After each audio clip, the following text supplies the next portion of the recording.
Welcome to the 2020 Hope Global Forum's annual meeting, America on Reset, Healing a Nation, Opportunity for All. You're going to get a special treat today. Very rarely do you get a leading political figure in this country who acts like a public servant first.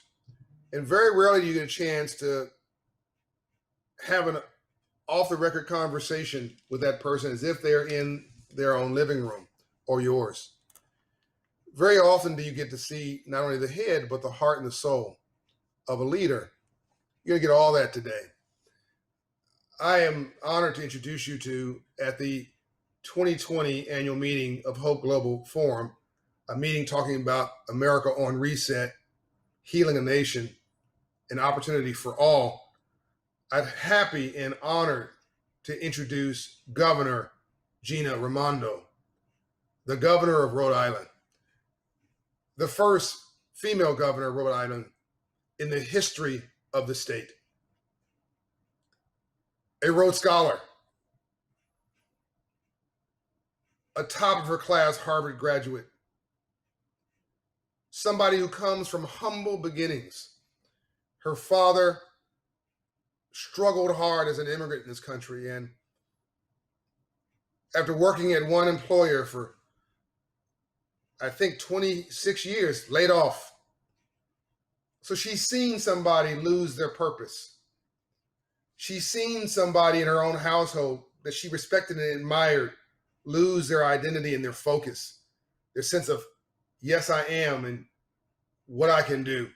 She's seen how that degrades and grinds on the human spirit and how it affects everybody around that person.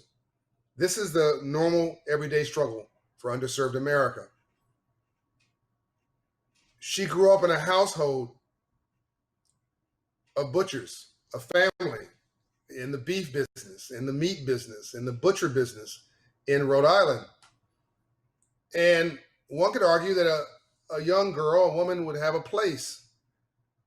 She decided to have a place at the seat at the head of the table because her family also taught her and inspired her to reach high.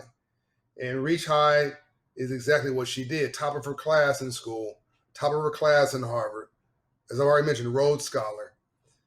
And today she's, I think, a model governor for the nation. We're gonna get into the conversation. You're gonna hear some of her accomplishments, but more importantly, you're gonna see her heart.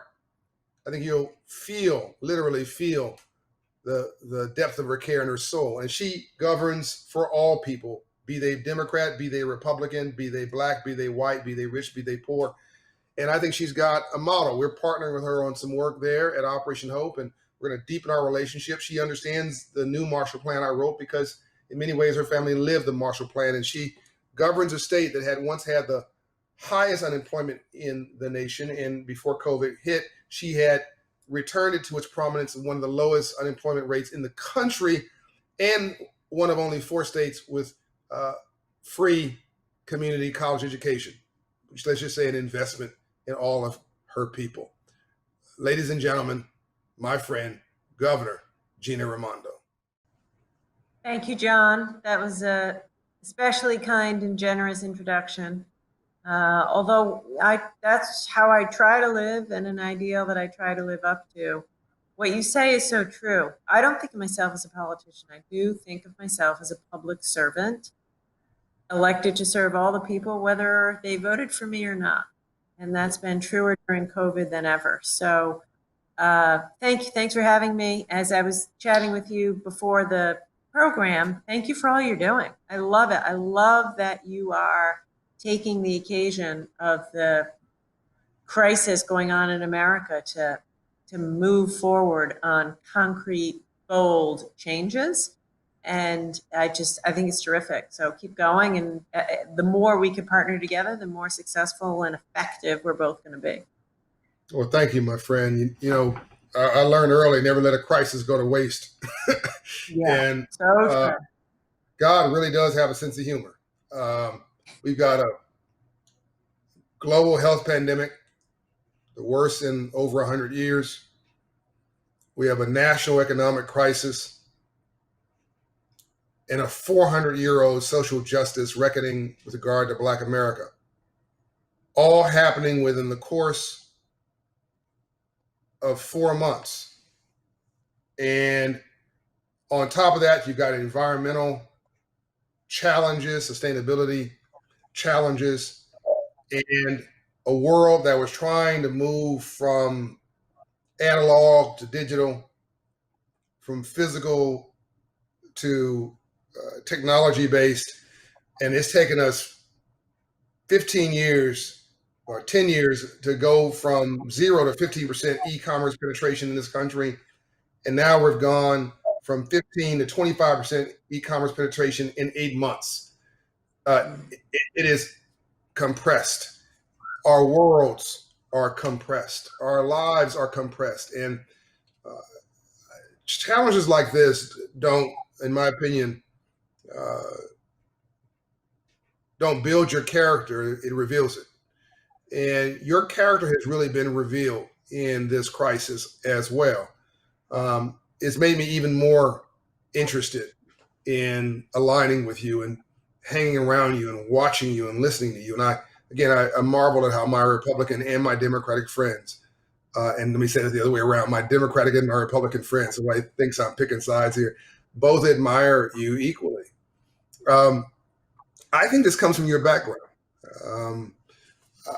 This is a question, but your dad's struggle, coming from a family, I believe, of butchers, if I got that right, and meat butchers, and he struggled for 26 years, not being fully recognized for his challenges. I think he worked someplace and I think was laid off there as well, and it was a tough deal. And you grew up in that environment as I'll say, an immigrant family, outside of the power structure, working class. And you decided, again, this is just my take on you. You tell me if I'm wrong. You doubled down and decided that the way you're going to level the playing field was to be the smartest person in the room. And you went to school and took folks to school and killed it on your grades. I think even became a Rhodes Scholar, something like that. Went to Harvard. If I got this right, majored in economics or something and killed it again. I mean, these are just not things that somebody would say a woman should do.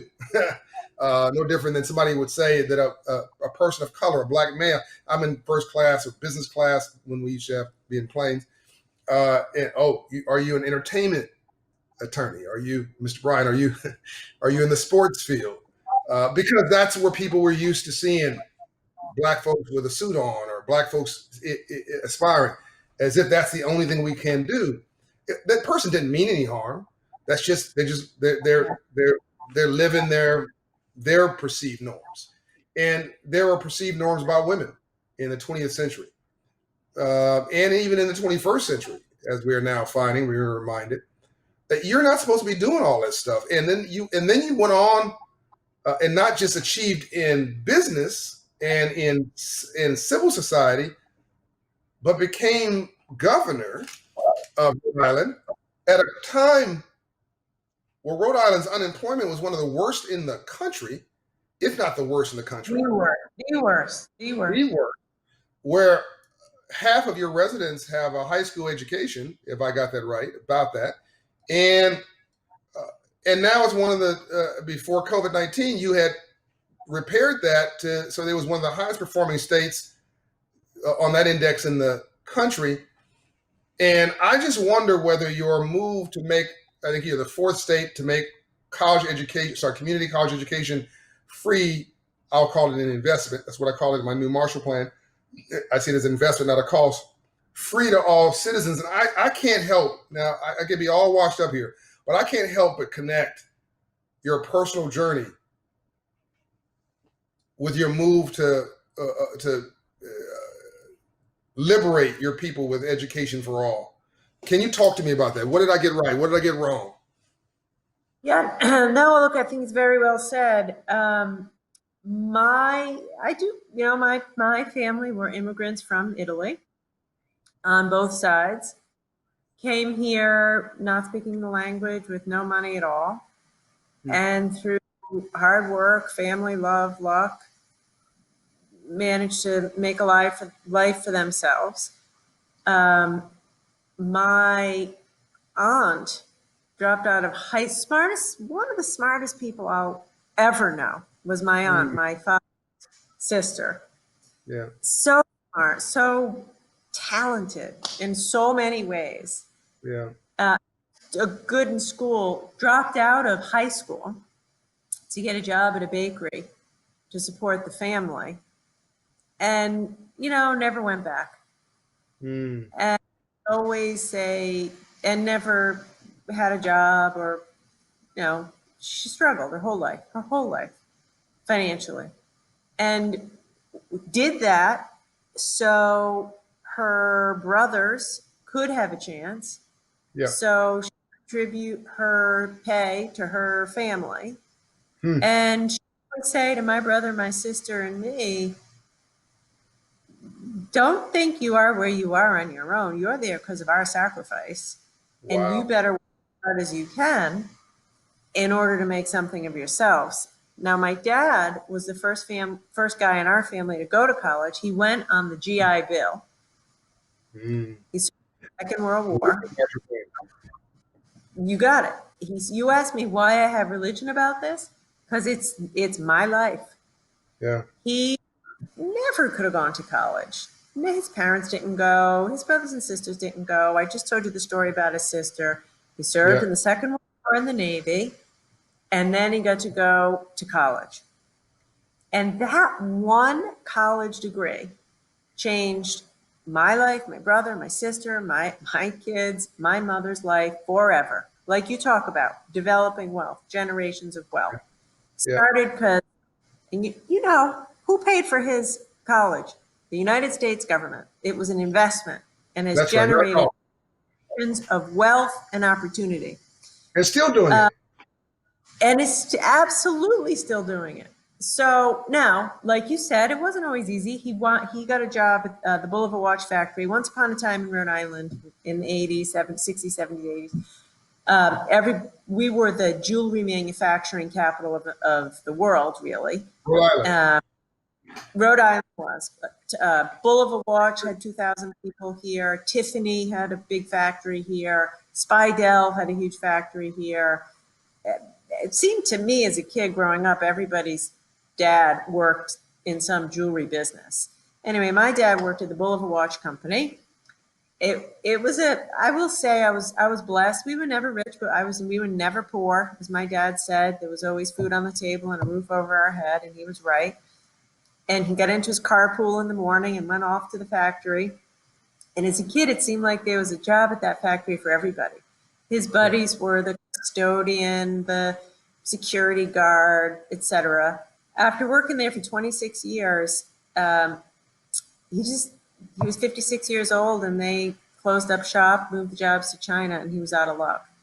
Wow. And then after that, he never really had a good job again. That was rough. Again, we were never, I don't want to say we were ever poor, because we weren't, but I remember when I got into Harvard. And by the way, that hit his self-esteem, didn't it? When he lost that job and couldn't get another good one, that hit his self-esteem, his confidence. That was the end. That was the end of his pride. It's not. He's, God rest his soul, he's passed now. It was so much more than a job. That's For years after he lost his job, whatever he was down or cranky, in a bad mood, short-tempered with us, the kids, I'm the youngest of three, my mother would say, you guys just don't get it. Your dad lost his pride, his confidence, his purpose. His identity. His purpose and identity was to be a provider. Yep. And 56 with 3 kids. It crushed him, and he never did recover. He never did recover, as you say, psychologically, financially, and it created a lot of stress. You just described the experience of Black men in America. Yeah. That's what I'm talking about in this book, Up From Nothing. It's the crushed self-esteem, the absent confidence, the absent belief in yourself, and then the shame and the indignity of not being able to take care of your families. So Black men didn't show up in the household. They didn't have to. So now you got a whole generation. People talking about baby mamas and baby daddies and all that, and Black women taking care of households because the Black woman has the job. She's got the identity. She's got and Black men. We didn't have it. There really was not a Marshall Plan for us when Black GIs came back out of the military. Very small fraction of them were able to get that house, that apprenticeship, and that education, and they were rejected. And so your totally experience really resonates with me in that regard.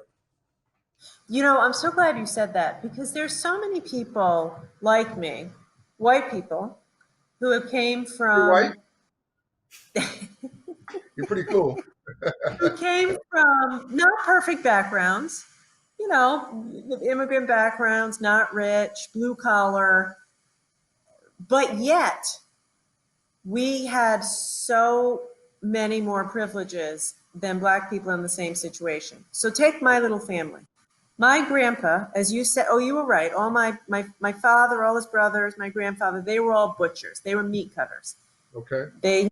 I was a 5-year-old girl. I could tell you every cut of meat. I could go through the whole cow and tell you every piece of meat. We were grilled on that. So I knew that as a little girl. But anyway, my grandfather was a meat cutter and made his living, but he was also one of the guys that founded the Meat Cutters Union in Rhode Island.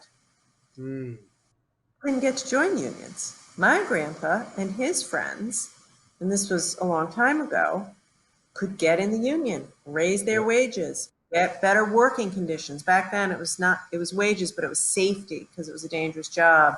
Better working conditions. Black people were shut out of that institution. My dad got the GI Bill, got to go to college. Once again, Black folks were left out. So today, when sometimes it really galls me when I hear white folks say their parents were immigrants and they pulled themselves up by their bootstraps. And it's like, come on, that's true. You worked hard. So did I. But don't you ever forget that you weren't the victim of really systemic racism that, as you said before, is hundreds of years old. Is the largest reverse transfer of wealth in world history, because America is the largest economy in the world. And for 246 years, so my grandfather, my great grandfather was a slave. My grandfather, R.B. Smith, probably was a slave as a child. He born in 1871.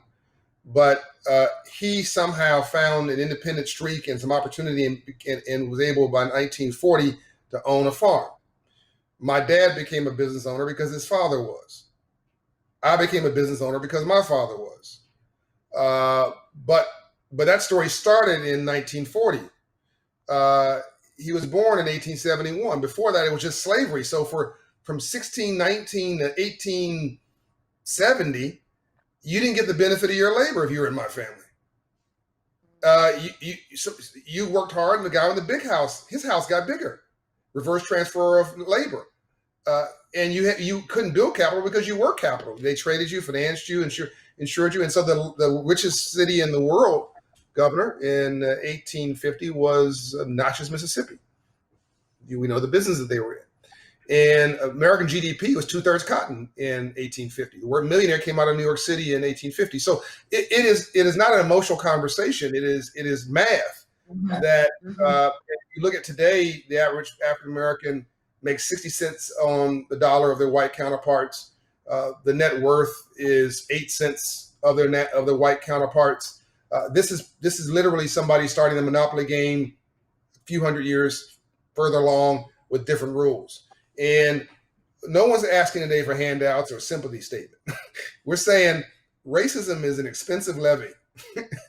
and how many tens of trillions of dollars in additional GDP would America get, and how many hundreds of billions of dollars would the eastern states get, and specifically Rhode Island get, if we said knock it off to all this silliness and we all agree we're on the same team? And that's really what I love so much about how you, in my opinion, have taken your personal story and made it a professional mandate. Yeah. Can you talk a little bit? Go ahead. No, so you mentioned earlier that one of the things I've done, and it's one of the things about which I'm most proud, is I brought about tuition-free community college. And I did that, again, my own personal experience. People said to me, when I campaigned for that, it was not popular, actually. Yeah. Wow. Many people said, it was surprising. Truthfully, it was very surprising to me. It was not popular. It is now, because it's a success, but at the time it wasn't. So many people said, I paid for my kids, I paid for myself, the government shouldn't be doing that. And I would say, well, and I would go through the story of my dad, first guy in his family to go to college, and I said, it was the government that paid for him, and it changed my whole family's trajectory forever. So for me, it was personal, but here's what I was gonna say. 2 years after starting that initiative, we've seen an increase of on-time graduation rates of students of color of 5 times, 500% increase. Wow. 500% increase in on-time graduation rate of kids of color, young people of color. So what does that tell you? That tells you these young people are smart, yep, ambitious, want to work hard. They're not looking for handout. Want to work hard, stay in school, graduate, do well. They just broke. They don't have the money. That's right. And that's not fair. That's not fair. Not fair. And the average size of our scholarship is hundreds of dollars. So what does that tell you? I'll never forget, I did I think it was radio program when I was trying to get the Promise program passed. And the guy interviewing me said, oh, come on, Governor, you're telling me people drop out of college over $500? I said, absolutely, it happens every day. Yes. He said, they can't just go to their grandma and say, hey, grandma, hey, grandpa, give me a loan. I said, no, maybe you could. But my grandma and grandpa couldn't give me a loan. And these kids, where do they go? So their choices are literally pay the $500 for tuition, or pay the rent, or help my mother, or pay the health care. I had a state trooper. I'm the first female governor in Rhode Island. I said I wanted to have, in the history, first woman ever in the history of Rhode Island. And I said I wanted to have a female trooper on my detail to protect me. So I also have and that's the first time that's ever happened. Yeah. First time ever a woman protected the governor. It happens she's a woman of color, and she's awesome. Yeah. She grew up poor section of Providence, young Black woman, awesome, smart, fabulous.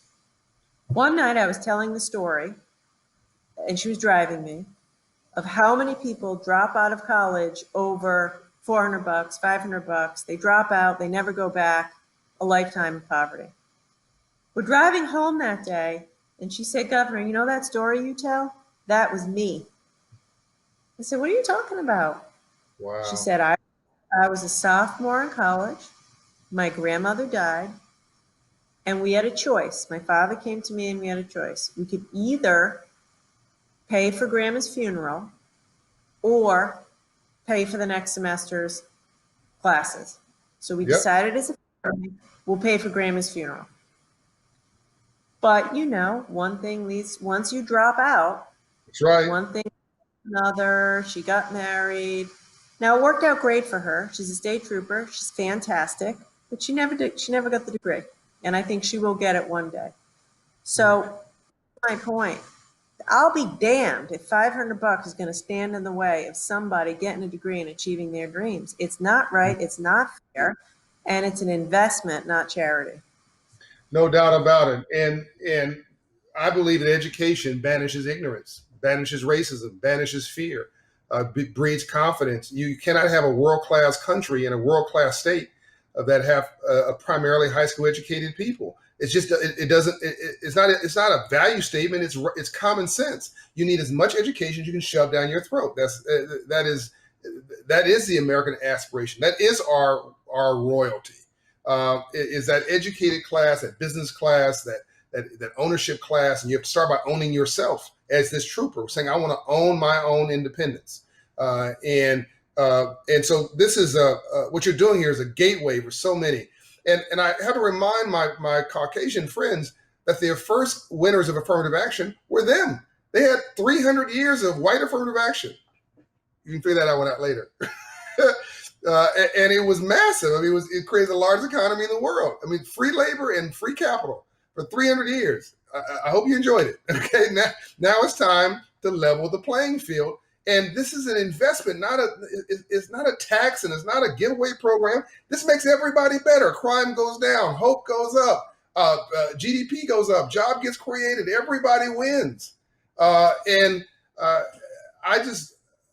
love what you're doing there, and I don't think I realized until recently how easily you globbed onto, or not globbed onto, but attached yourself to the vision of the New Marshall Plan, because it was your family's story. New Marshall Plan, what I wrote, because it was your family's story. You understood it so well. The upgrading of that, it worked before. It created the white middle class. Why can't it upgrade now to create an all of us middle class?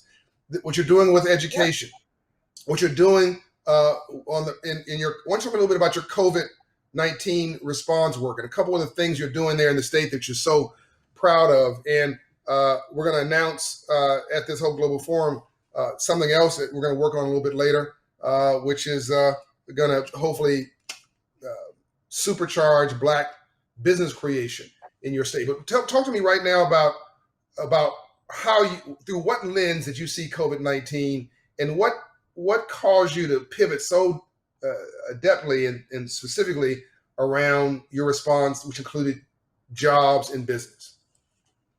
Yeah. So it's been rough.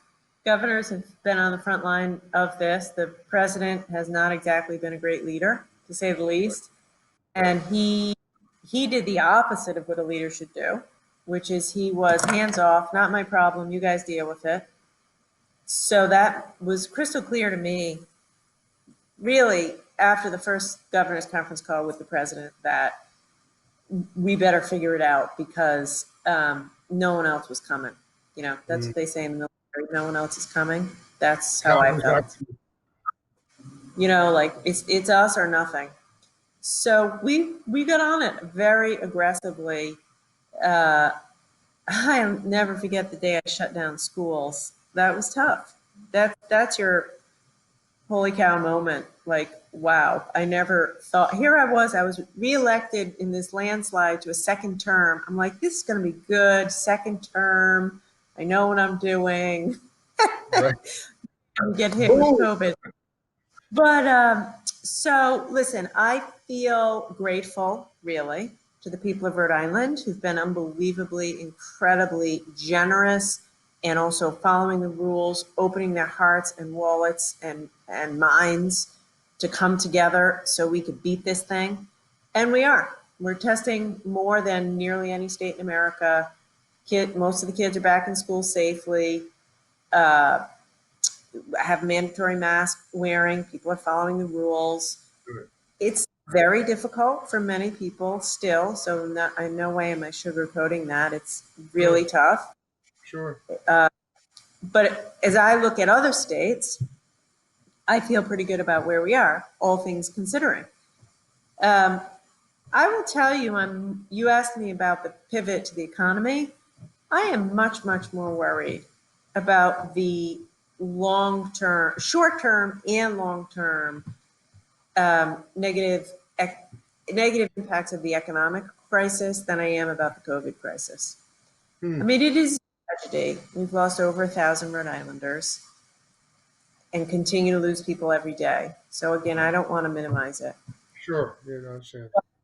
We had 200,000 people in the state of 1,000,000 people file for unemployment insurance. 20%. Brutal. 20%. That's rough. A lot of these folks were already poor. They were working full-time in poverty. You know who's been hit the hardest? Yep. Women, color, low-wage people.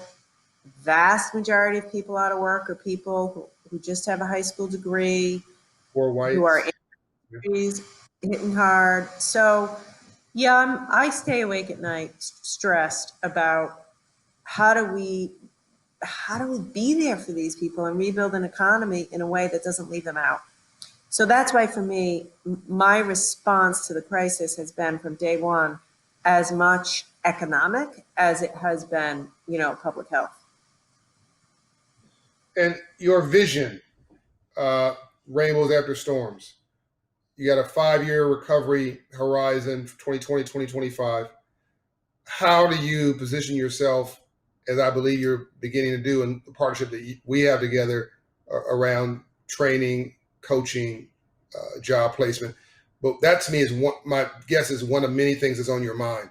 How do you become a role model for the nation, a best in class for other states? What does that vision look like for you in the 10 minutes that we've got left? I want you to lay out.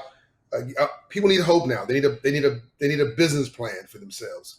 Whether you're an individual, a family, a company, a community group, a city leadership, county leadership, state, federal leadership. What's on your mind? How can we inform them? First thing is, for state level, and I'd say for federal level, we need to think big. We need to go big. And by the way, that's what I like about your Marshall Plan. There's no time for tinkering. The consequences of going too small are tragic. The consequences of going too big, maybe we take on a little too much debt as a nation. Maybe we spend a little too much. I'd rather be there and rebuild America.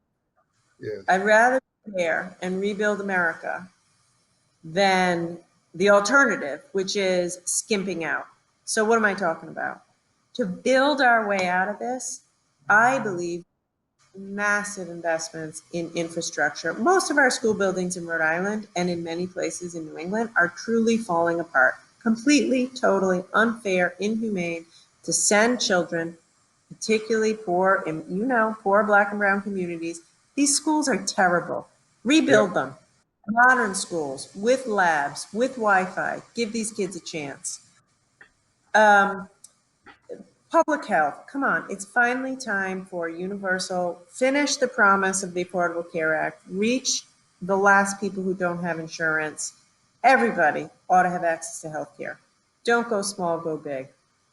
Everyone ought to have what Rhode Island has, which is the 2 years tuition-free community college, or some kind of account that they could get an apprenticeship or job training or credentialing if you don't want to go to college.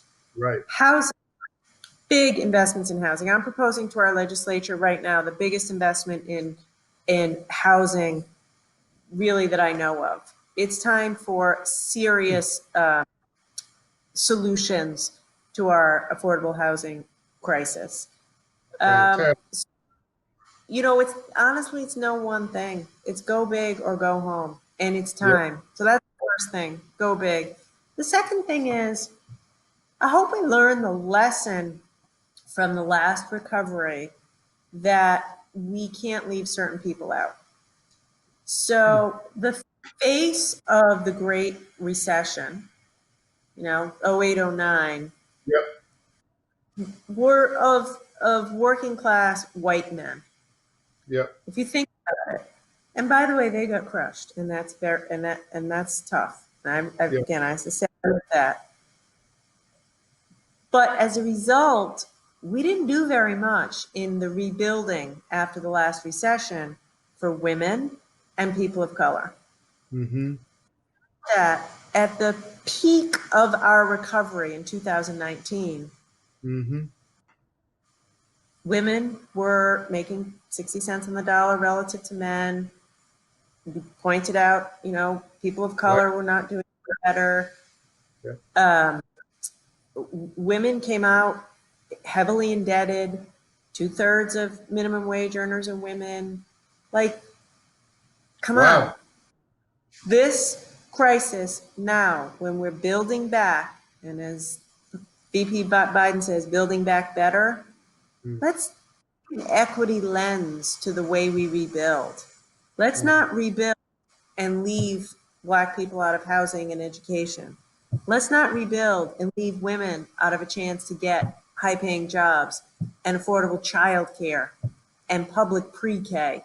It's like, I think it's essential. I think it's essential for our democracy to rebuild with this equity lens. So I have passion about this, and the work that we're doing together. I don't know, talk about it for a minute, but it's the Sure. job training. Sure. A guaranteed job at the end of the training. It's not train and hope you get a job. You graduate, you got a job. Not train and pray. Not train and pray. It's train and get a job. Right. And then wrap around services. You can't put your life on hold for job training. You got a Right. kid, you need childcare. You're poor, you need a free bus pass. You're buried in debt with a terrible credit score, you need financial coaching, That's which right. is what you are providing. So we're going to give you that wraparound services, childcare, financial coaching, and transportation to get you to the finish line of the training to get you a job. I think anything short of those kind of robust investments, it won't cut the mustard. And we'll be here 10 years from now wishing we had done more. And it's not train and pray, it's train in place. But it's for anybody watching you and saying, oh, this is a giveaway program. They're trying to, this is, printing money from heaven. Oh, can you just say very clearly where these jobs that they're being placed into are coming from? Are these state jobs, government jobs? Where are they coming from? So they're coming from the sector, right? The private sector, CVS, Bank of America, Raytheon, Amazon Web Services, Microsoft, Salesforce. Yeah. Yep, I mean, it's a long, long list. Electric Boat. And I went to them. By the way, I went myself to the CEOs and I said, don't give me your money about you can't hire people if they don't have a college degree. You can't hire people if they've been formerly incarcerated. You can't hire people if they're in drug recovery. I don't want to hear that. I want to hear you're going to hire people if they can do the job. That's right. Even if they've spent some time in jail, even if they don't have a college degree. If they pass the training and they can do the job, you got to hire them. It's right. And you know That's what? Right. The CEO said, we're in. They said, Gina, we're in. And we're going to put 6,000 people to work before the end of the year. We're going to do it. And this is, look, 90% of all jobs, as you know, come from the private sector. Even though people think that, I talk to people, educated people, 40% of all jobs come from the government. No, it doesn't. Like, literally 88% of all jobs come from the private sector, and most legitimate wealth comes from the private sector. And poor people, like your family, struggling families, who are invested in. We've got all this potential at the bottom of this pyramid. All this potential for enhanced wages, which create more taxes. So enhanced revenue from the small business, which creates more flow, more GDP in a state or the country. If we make the investments you talked about in schools, in bridges, in infrastructure, in people, it's going to pay off in enhanced revenue, enhanced flow, enhanced efficiency. We're not trying to put Band-Aids on amputated legs. I mean, we're not trying to come back. We're kind of trying to come better. And it's a software upgrade that you're talking about. And I think we just need to do a better job, Governor, of making a business case to America that when you do these things, it pays off as an investment payoff, which was 2 + 2 = 6 or 8. And if you don't do this, 1 + 1 actually will equal 0.5 cents, meaning you've got to go back and patch it again. Or worse, rioting, mayhem. I mean, what we're dealing with now, Governor, with the civil unrest and all this stuff, we're 30 years ahead of schedule. This happens every 100 years. 1760 to 1780, 1850 to 1870, 1950 to 1970. We're 30 years ahead of schedule because we kicked the can down the road too long. And people are saying, enough, I'm tired of it. Deal with me. Stop. I'm not invisible. And I know you need me. I don't know you want me. When you're investing in community colleges, you're saying, I want you and I need you. You're part of this storyline called Rhode Island. You're part of the storyline called America, just like your father. It's so well said. It's so well said. And you know what? People have a right to be angry. People have a right to be frustrated, angry, to feel unseen and unheard and unlistened to. And they're going to keep feeling that way until we do things differently. So we better get to the business of making some of these investments pretty darn quickly, because otherwise the anger is not going to go away. It's going to get worse. By the way, I'd be angry.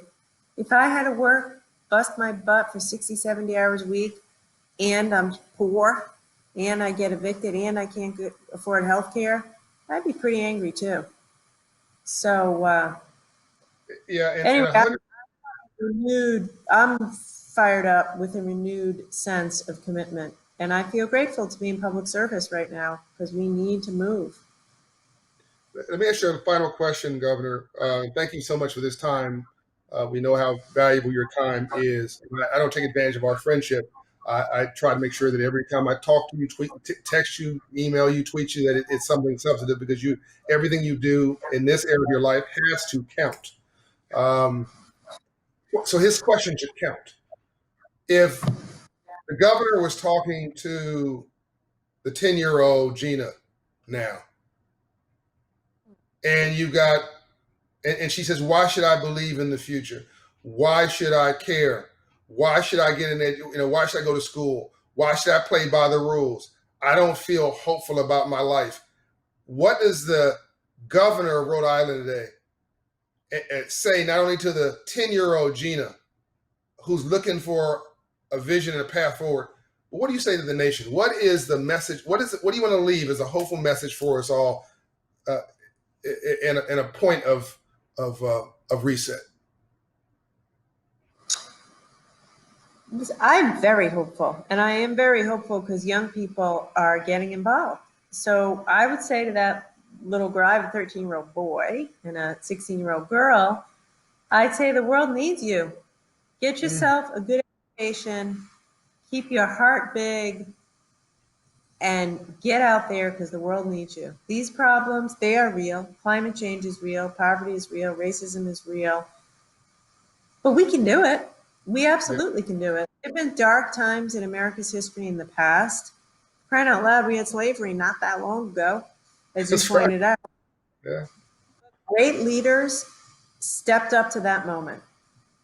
Great leaders have stepped up at moments like this at every point in our nation's history, and that's going to happen now. And so if you're young, we need you. Get in there. Things will be better if you engage and make them better. But there's no problems we can't solve, but it's a crisis, like you said. For the old folks like us who are in the game right now, we gotta stop messing about with small solutions, recognize the size of these problems, and give us some real solutions. Yeah. You are a leader who, the Bible says, where there is no vision, the people perish. You are a leader with a vision. Your solutions are bigger than the problems that we face. And you've got the backbone, the fortitude, the head, and the heart to see it through. And that's why I believe in you. Governor, thanks for being with us at the Hope Global Forum Annual Meeting 2020. I'm sure you have inspired many, many, many 10-year-old young Ginas and 16-year-old young men to live their best life. And maybe even a few older folks too. So with that, I say thank you, and let me let you get back to governing. God bless you, friend. Thank you. God bless. God bless, and keep going. Peace and light.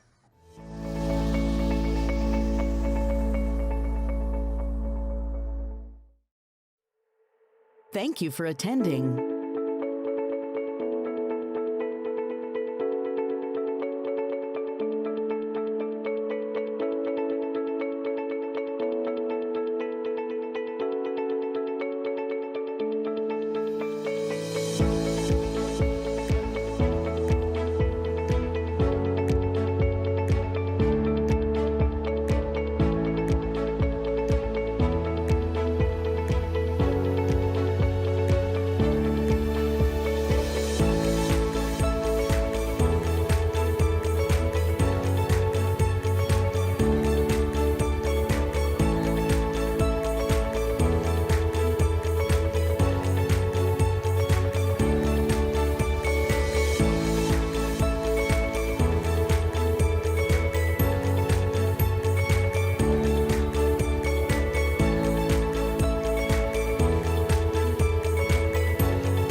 I do when my love is away?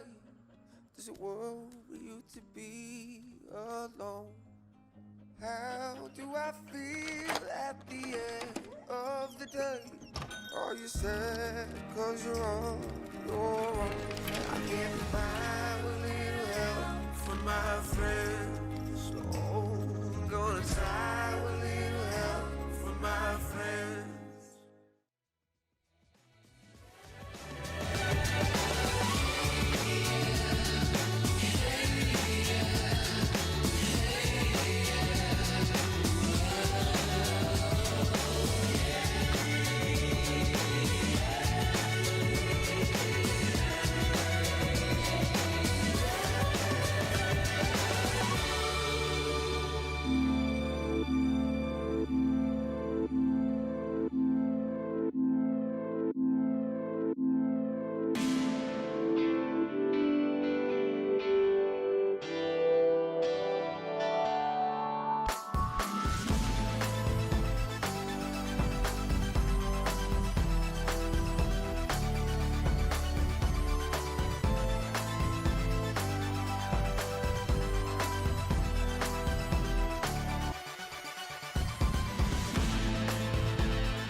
What do I do when my love is away?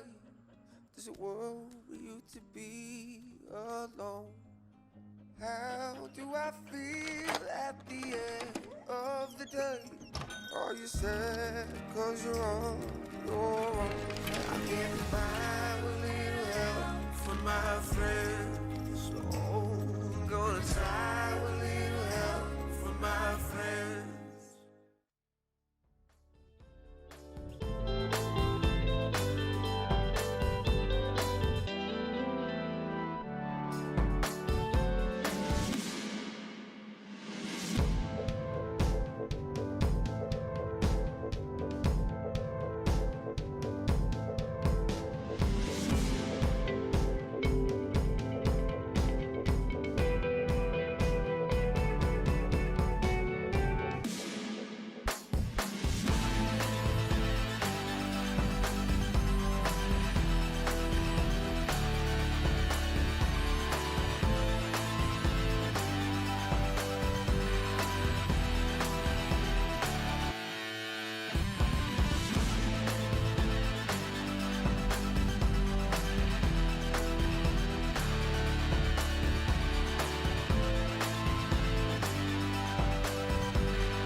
I do when my love is away?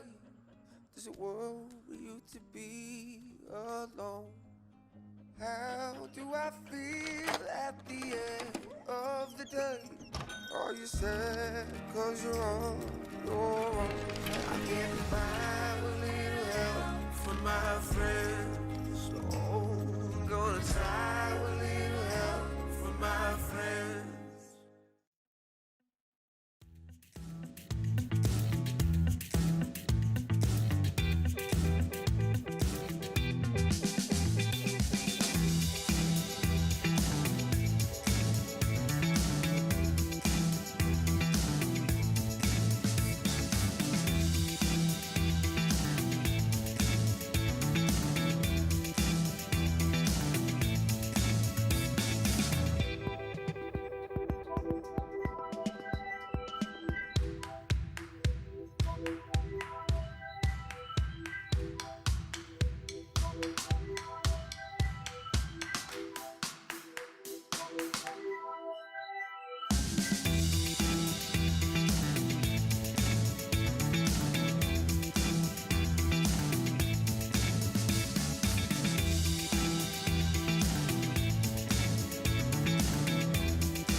What do I do when my love is away? Does it worry you to be alone? How do I feel at the end of the day? Are you sad cause you're on your own? I get by with little help from my friends. Oh, I'm gonna try with little help from my friends.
What do I do when my love is away? Does it worry you to be alone? How do I feel at the end of the day? Are you sad cause you're on your own? I get by with little help from my friends. Oh, I'm gonna try with little help from my friends.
There's a world where you to be alone.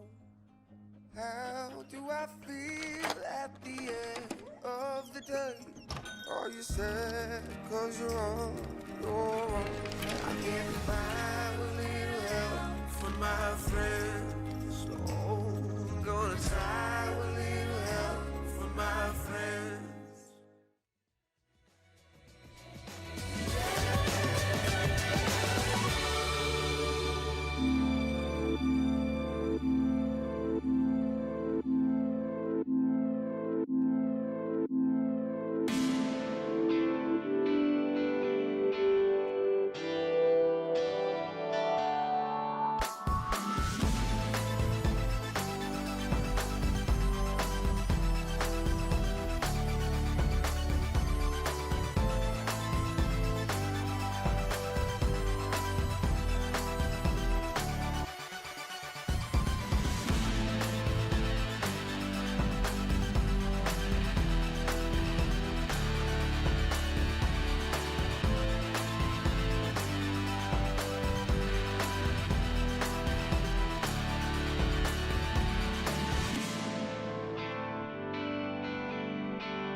What do I do when my love is away?